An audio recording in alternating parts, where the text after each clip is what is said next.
আছে। তো তুমি আমার জন্য একটা সুসংবাদ নিয়ে আসছো, আমি একটা নেকির কাজ করলে 2টা নেকি পাবো, একটা ভালো কাজ করলে এর প্রতিদান 2টা ভালো কাজের প্রতিদান পাবো।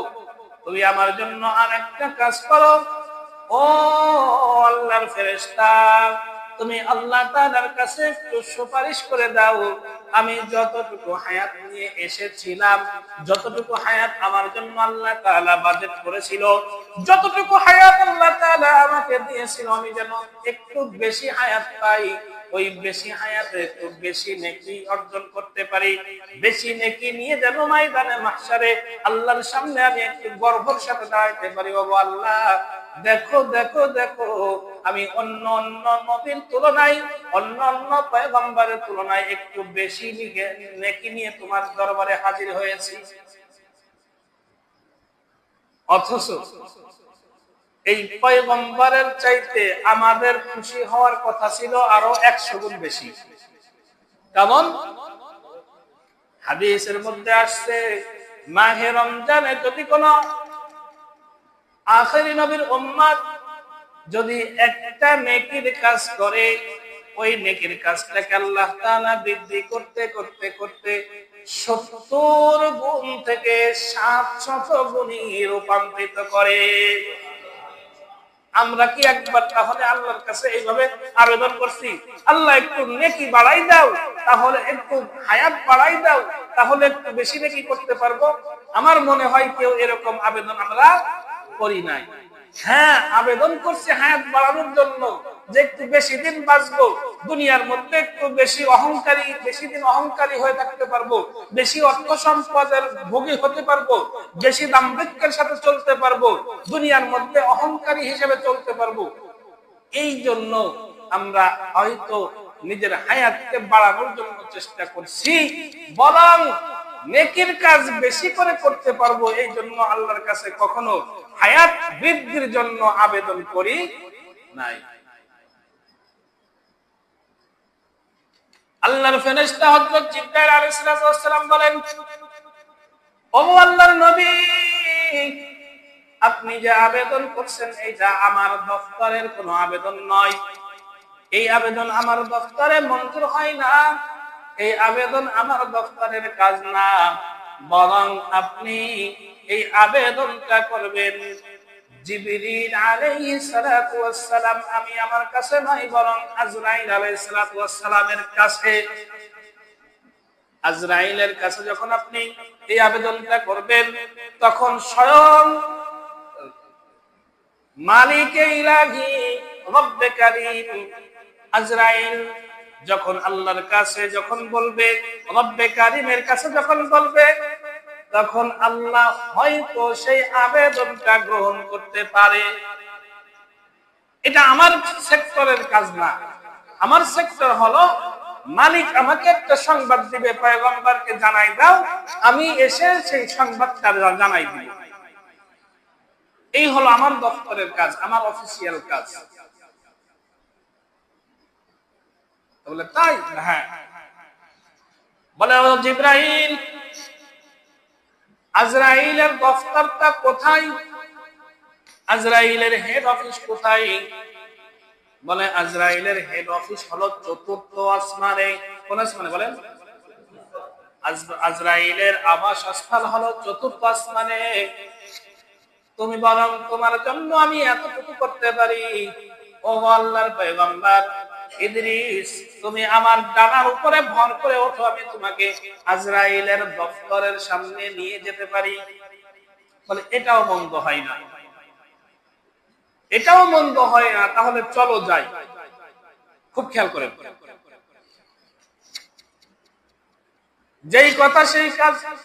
সাথে সাথে আল্লাহর পয়গম্বর ইদ্রিস আলাইহিস সালাতু ওয়াস সালাম জিবরাইলের কাঁধের উপরে, ডানার উপরে ভর করে বসলেন, আর এক কোড়াল দিয়ে জিবরিল আলাইহিস সালাতু ওয়াস সালাম প্রথম আসমান, দ্বিতীয় আসমান, তৃতীয় আসমান ভেদ করে 4th আসমানে জিবরাইল সাথে সাথে চোখের পলকে আজরাইলের দফতরের সামনে হাজির, আজরাইলের হেড অফিসের সামনে হাজির, মেন গেটের সামনে হাজির। ওইখান থেকে নামাই বলতেছে আল্লাহর পয়গম্বর যেহেতু আজরাইল হট মিজাজি ফেরেশতা, তার কাজ হলো রূহ কবজ করা, সব সময় মেজাজ গরম থাকে, কোনো কথা কারো শুনবে না। তো আমি আগে একটু ভাব সাবজে নিয়ে আসি ভিতর থেকে, তুমি মেইন গেটের কোনায় দাঁড়াও, মেইন গেটের কোনায় দাঁড়াও। বলে ঠিক আছে যাও। আজরাইল আলাইহিস সালাতু ওয়াস সালামের দরবারে হযরত জিবরাইল আলাইহিস সালাম প্রবেশ করলেন। ওগো মালাকুল মউত, আসসালামু আলাইকুম ওয়া রাহমাতুল্লাহ। সাথে সাথে জিবরাইল আলাইহিস সালামের আগমন দেখে আজরাইল আলাইহিস সালাম দাঁড়িয়ে পড়ছেন। ও আল্লাহর ফেরেশতা, কি ব্যাপার, তুমি আমার এইখানে আসছো? তুমি দামি ফেরেশতা, সর্বক্ষণ আল্লাহ তাআলার সাথে তোমার মুআনাকা হয়, কথা হয়। আল্লাহ তাআলা তোমাকে দিয়ে বিভিন্ন কথাবার্তা পয়গম্বরদের কাছে প্রেরণ করে। তুমি আল্লাহর বড় জলিল কদর দামি ফেরেশতা। বলো আমার এই ছোট্ট কুটিরে কি? কে বলতেছে? আজরাইল আলাইহিস সালাম বলতেছে, জিবরাইল আলাইহিস সালাম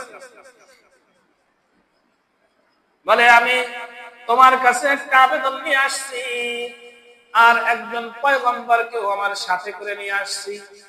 বলে পয়গম্বর কি? বলে ইদ্রিস আলাইহিস সালাম। শুনে আজরাইল আলাইহিস সালাম খুশিতে আত্মহারা, খুশিতে আত্মহারা। বলে জিবরাইল, ও জিবরাইল, একটা আশ্চর্যজনক কথা শোনো। প্রতিদিন সকালে সিদরাতুল মুনতাহার গাছের নিচে, সিদরাতুল মুনতাহায় একটা কুল গাছ আছে, কুল গাছের নিচে যতগুলো পাতা পড়ে থাকে, ওই দিন 24 ঘন্টার ভিতরে অতগুলো রূহকে কবজ করা হয়। প্রত্যেকটা পাতায় লেখা থাকে ওই মাইয়েতের নাম, বাবার নাম, মায়ের নাম, গ্রামের নাম, অঞ্চলের নাম। আজ সকালে আল্লাহ তাআলা আমাকে কিছু পাতা দিছে ফেরেশতার মাধ্যমে, যাও যাও আজরাইলকে এই নামের লিস্টগুলো দিয়ে আসো। কারণ আজকে যে পাতাগুলো পড়ছে সেই পাতাগুলো দিয়ে গেছে আমার কাছে। পাতাগুলো সিরিয়াল অনুপাতে কখন সকাল হবে, সকালে কার কার মৃত্যু, দুপুরে কার কার মৃত্যু, বেলা 12টায় কার কার মৃত্যু, 1টা 2টা 3টা 4টা 5টা রাত 12টা পর্যন্ত। এখন পড়তে পড়তে সিরিয়ালে দেখি পয়গম্বর ইদ্রিসের নাম। শুধু তাই নয়, ওই পাতার উপরে লেখা থাকে কার মৃত্যু হবে, কখন মৃত্যু হবে, কোন জায়গায় মৃত্যু হবে। শুধু তাই নয়, কোন মাটিতে তাহার দাফন হবে।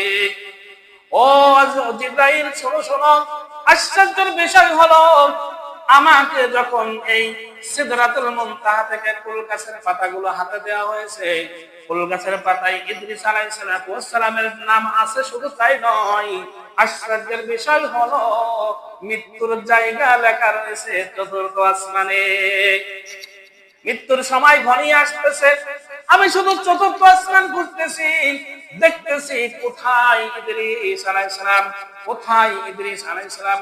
অল্প সময় আছে, অল্প সময়ের মধ্যে তার মৃত্যু হবে, কিন্তু ইদ্রিস তো রয়েছে দুনিয়াতে, জমিনে, আর চতুর্থ আসমান তো অনেক দূর। এখন আমি ইদ্রিস আলাইহিস সালামকে পাবো কোথায়?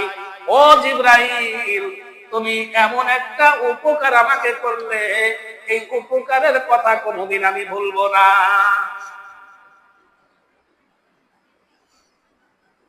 মিনহা খলাকনাকুম ওয়া ফীহা নুঈদুকুম ওয়া মিনহা নুখরিজুকুম তারাতান উখরা। আমরা দোয়াটা পড়ি না সব সময়?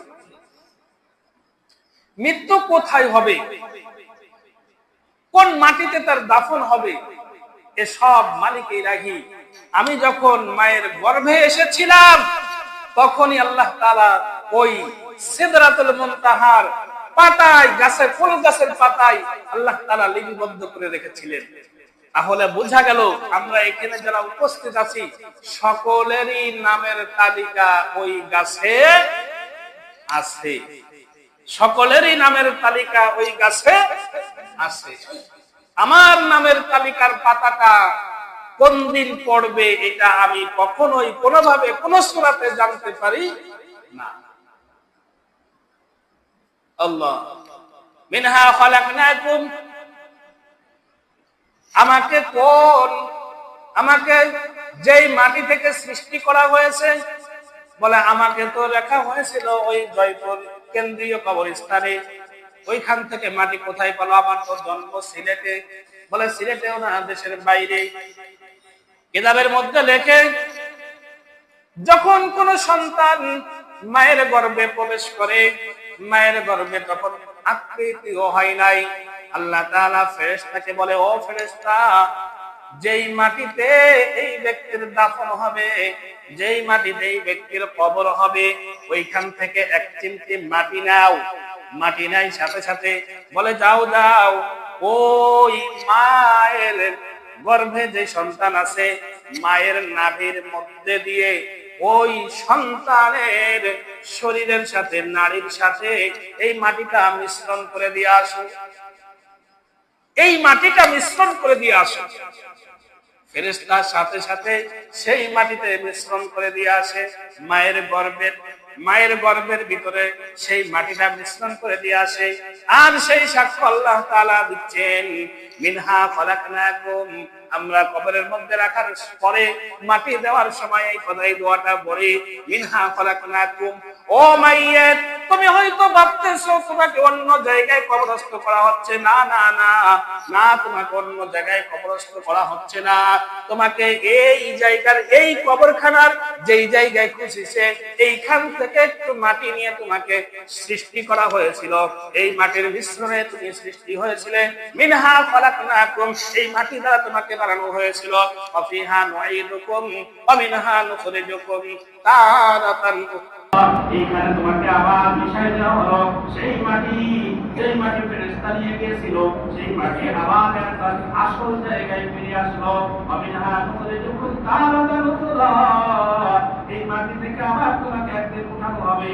যেই দিন হবে ময়দানে মাহশার, যেই দিন হবে কিয়ামত, যেই দিন হবে হিসাব, সেই হিসাবের দিনে তোমাকে আবার এই মাটি থেকে আবার পুনরায় তোমাকে উঠানো হবে।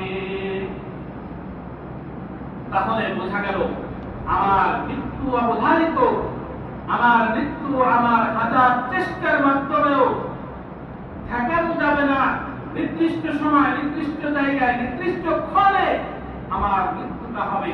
তো প্রথম দোয়া করতে হবে, আল্লাহ আমাকে বেইজ্জতি মৃত্যু দিও না, আমাকে ইজ্জতওয়ালা মৃত্যু দাও।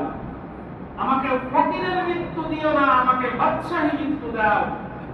আমাকে অপদস্থ, অপমানিত, লাঞ্ছিত মৃত্যু দিও না, আমাকে সম্মানিত মৃত্যু দাও। আল্লাহ তাআলা আমাদের সকলকে আমল করার তৌফিক দান করুন। দ্বিতীয় কথা হলো, আগামী জুমায় যদিও একেবারে শেষ মুহূর্তের কথা, তারপরও আগামী জুমায় বলে হয়তো শেষ করতে পারি কি না পারি,